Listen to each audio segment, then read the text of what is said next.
Okay, so I have my timber that I'm ready to lathe.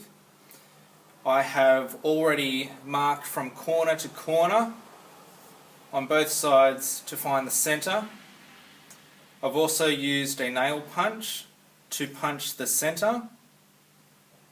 So now I will mount it into the lathe. The lathe has a tailstock and a centre, and I will place it between each of these. The tailstock can slide, so I move it up close to the timber and lock it off before winding in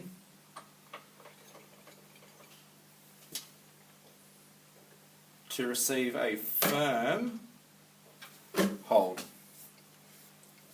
I can rotate my timber, and now I need to bring in the tool rest. So my tool rest will move it up so that it is close to the timber. I want a less than 5mm gap between my timber and the tool rest. But also, as I spin my timber, I still want to have a gap so that the timber does not hit the tool rest as it rotates.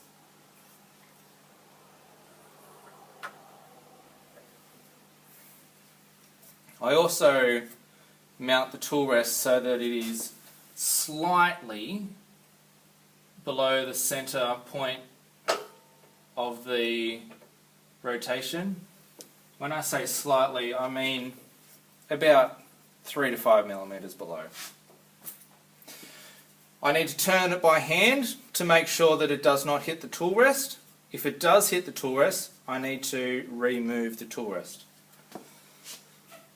I will now use two different lathe tools for this. One is called the roughing gouge, which is the first one that I will use, and it takes away large amounts of timber fast, but is not used for fine detail work.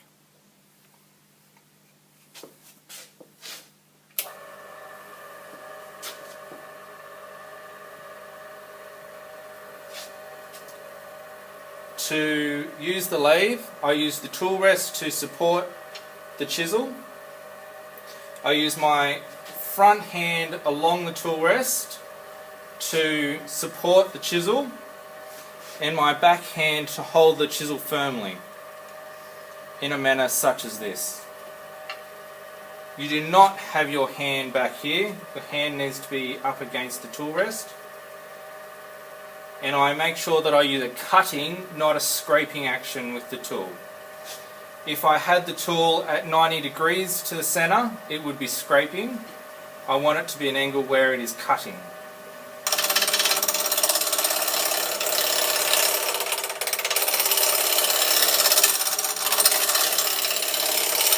Making fine movements from left to right, I will reduce the size of the timber. Now I will do this far more quickly than you will in class.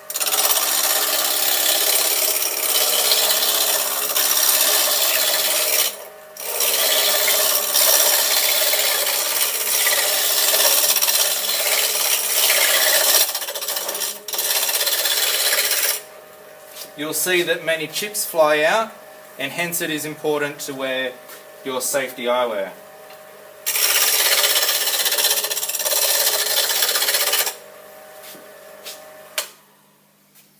You can also may have seen as I was spinning this that the timber started to slow down.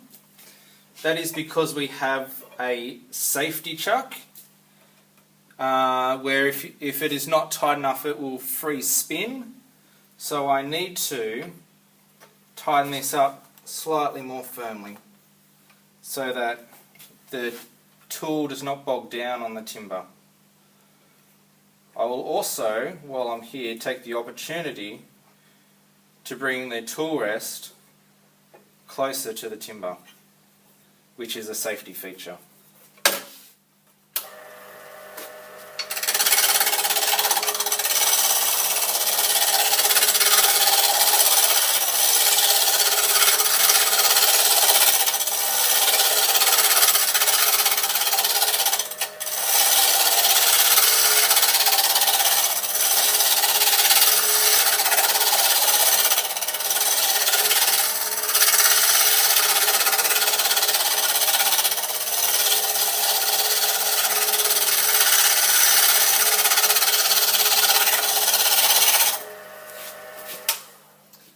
I continue to stop the timber as it gets smaller and smaller and it gradually approaches more round.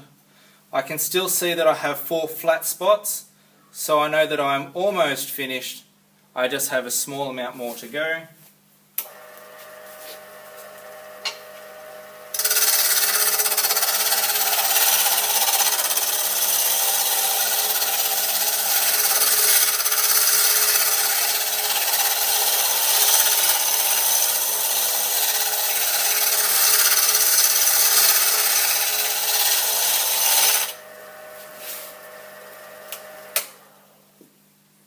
I generally know when I do hit round because both the feel of the chisel changes, it becomes more smooth, and the sound also changes as it becomes a more constant cut. From here I can now change to a finer cutting chisel if I choose, just to smooth it off. It is important that as you turn this, if you want your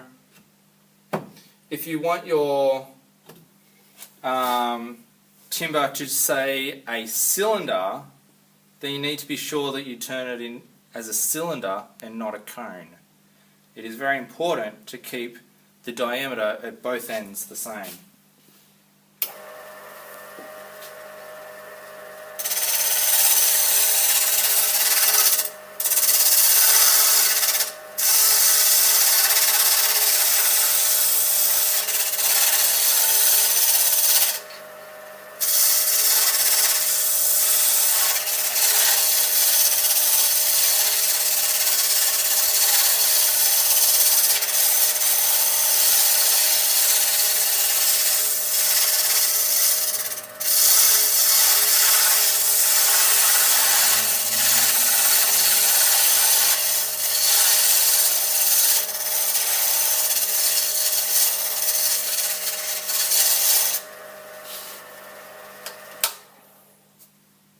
Once I've turned this down to round with no more flat spots, only once I'm finished turning it with a lathe tool can I begin to sand it with sandpaper.